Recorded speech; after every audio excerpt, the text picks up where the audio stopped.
There's nothing that makes me feel more like a kid on Christmas Day than week 0 of the college football season. It is absolutely amazing to have competitive football back. The NFL preseason provides somewhat of a distraction for me to entertain myself in the meantime, but there's nothing like games that really count in college football or pro ball. And that's what makes week 0 special. And in my opinion, somewhat controversially, I've seen that some people don't like playing the week 0 game in Dublin, Ireland at noon that first weekend of the season. And I have to tell you, I don't like anything more than starting that. That feels insanely college football-esque to me, and I absolutely love it. So, starting with that game in Dublin, Ireland, Kansas State loses to Iowa State. Iowa State wins 24-21. I have to start with saying if either of these teams have a first half like they did again in this game, they shouldn't expect to win many games in the Big 12. And that was a very interesting first half because of the fact that it felt like either team was willing to throw the game away, but each team traded it off to make sure, traded the turnovers off to make sure that they didn't let the game get away from them, even though they were both trying to. If either team does that again the rest of the season, they're not going to be in good shape.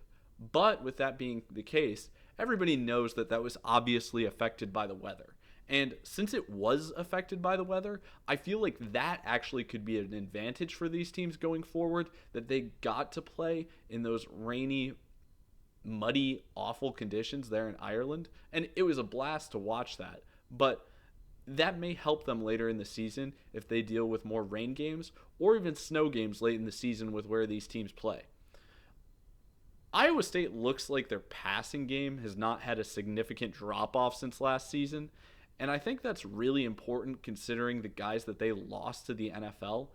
I can't say that the receiver talent, absolutely blew me away, but Rocco Becht looks like he's on the money, and comparing that to Avery Johnson, who seemingly could only hit a pass when Iowa State's defense absolutely busted a coverage, and that's really what kind of kept this game close in the second half. It just really gives you the confidence that Iowa State has a minimum level of success that they're going to have to be able to have this season, that they are going to have this season because their quarterback play will be sufficient. If Kansas State can't get their run game going with their quarterback as well as with their running backs, I would be very fearful after watching that as a K-State fan to think that we're going to have the season that we were hyped up to have. It's not to say that they won't be able to do it, but they absolutely need their run game going if the quarterback does not see a tremendous increase in his ability to put the ball on the money and make some tight window throws and not just have receivers streaking down the field absolutely wide open. And the last thing to say is just Brett Eskildsen. Sorry if I butchered your name, but the McGregor walk in the end zone was absolutely beautiful. Couldn't have planned a better celebration for the game in Ireland. Next game to cover. UNLV beats Idaho State 38-31. So, UNLV won this game against an FCS school by 7. UNLV is one of the top teams in the Mountain West this season. They're top 3 in the odds, and I have to say that that was not the expectation of what they would do to Idaho State. They were favored by a massive number before the game started. But what I do want to say is, if you are a UNLV fan, or you're looking at UNLV saying, geez, they can't compete for the conference with this result. Well, remember that Oregon only beat Idaho last season as the eventual number 1 seed for the college football playoff by 10 points, and that game was legitimately in doubt with 6 minutes left in the game. So early season games can trick us. And I think one of the nice things about this for UNLV is that they didn't have the massive upset pulled against them. It got dangerously close, but this may actually be a positive learning lesson, and it's going to be a team that's going to go through some growing pains with a brand new coach, but you have to be happy with that coach's experience. So I think UNLV's probably going to be better than people are expecting, considering how disappointing that first game was. Just get out of there with the W and be happy with it. I think they'll improve throughout the season, and I would still expect them to compete for the Mountain West. Idaho State, on the other hand, not really into FCS schools too much, but with what they had last season, looking at what their record was last season, wasn't too great. Probably in the second best conference in the FCS. They definitely should be happy with that start. And some of their plays that their receivers made in that game, very impressive. So we'll have to see if they can compete in the Big Sky Conference at the FCS level to potentially make the FCS playoffs. Then I think we have the most expected result of the day. Kansas beats Fresno State 31-7. I think the major takeaway from this is how electric Jalen Daniels is as a runner for Kansas. Beyond that, I can't say that I have too many large takeaways. They didn't blow out Fresno State. They didn't look bad against them, but they also just chose seemingly to run the entire clock out for the second half, and they didn't try to run up the score. So I would say the result for this, Kansas, you're definitely happy you got a win when your in-state rival Kansas State did not get a win in the Big 12, and that probably makes you feel good for the first week of the season, but still no expectation change on where they may be able to finish in the Big 12. They were roughly viewed as a middle of the road team before this game, and that's kind of where I'd keep them. Fresno State, on the other hand, I think same thing for them. This is kind of the result they expected, and if they play well, they may be able to compete for the Mountain West. They are fourth in their odds to win the conference for the Mountain West right now, even after that game takes place.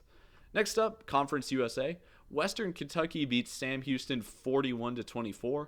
Western Kentucky's passing game still looks very prolific. They're supposed to be competing for the conference, even expected to probably play in the conference title game.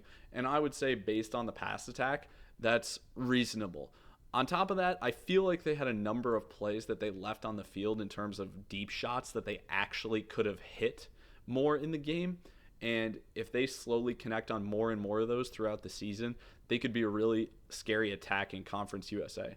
Sam Houston, on the other hand, I thought they played a physical game, and I like what they did. It's just they're still working their way into the FBS level, becoming a team to actually develop an identity at this level and figure out what they're doing. I think their biggest weakness is honestly not playing to the opponent enough. What I was shocked by is just how willing they were to have their safeties play with such little depth against a prolific passing attack like Western Kentucky, and that just seemed like a mistake.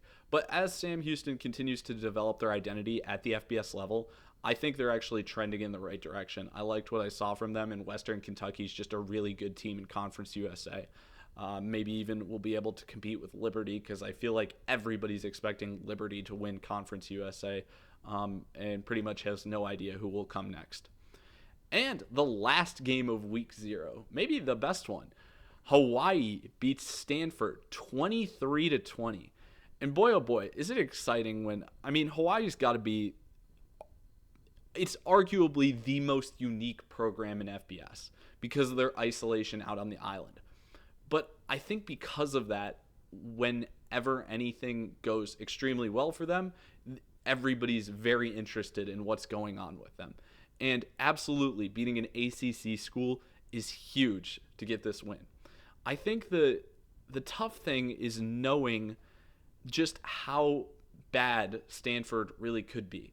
Because I think that hiring Andrew Luck as sort of the general manager for Stanford really creates an interesting dynamic because of the fact that he didn't actually choose to go out and hire a new head coach immediately, which I see as a huge mistake. I don't see how you can have an interim coach that you are blatantly stating is not staying here for a long time and expecting tremendous buy-in from players. I know you're always looking academically at the players that Stanford has, and you're saying that they're going to be held to a high standard in that regard. But on top of that, except for the guys that are exclusively going to Stanford for academics, it's going to be hard to get anyone with tremendous physical upside to come to Stanford knowing that you're coming to a coach that is going to leave. So their talent's probably down. Hawai'i, definitely love this for them. They're expected to finish middle of the road in the Mountain West, and I would say this probably doesn't change anything for them. Maybe a slight bump just because you were able to see them gut it out and win it, so maybe they can compete for the Mountain West title. But Stanford, on the other hand, just looks like they're going to be in some trouble for the rest of the season. I mean, Hawai'i even basically spotted them 7 points off the back, and they still lost straight up to Hawai'i. So the interim coach, that's who knows how long he'll be there and why that would be a setup to be able to bring players in on a consistent basis. They're just not set up well. So that pretty much wraps up week 0. I would expect Stanford to be awful. Hawai'i, maybe they could compete for the Mountain West. I wouldn't expect them to be in the championship game, but maybe they can get close. In another note, week 1 continues tonight. Today is Thursday. So huge games Thursday, huge games Fridays, huge games Saturday. I don't think I want to make a preview for all the games, but I'd be interested in continuing to do some recaps for games. So thinking about that for this weekend, I'll make one prediction because I feel like I see everybody going the other way. Everybody seems to be picking Texas over Ohio State, so I think I'm going to rock with Ohio State. I'm going to expect their receiving core to be significantly better than Texas, and I think that's going to be the difference in the game just because those guys are so talented, and I really haven't seen Texas's wide receivers ever play to that level. So let's see if that's the difference. Everybody's obviously talking about the quarterback matchup, but I think those receivers are a big deal, and Ohio State's the home team. So I'll take them for week 1. Hope you enjoyed. Thanks for watching. So, if you enjoyed the video, thanks for watching. 2020 president candidate.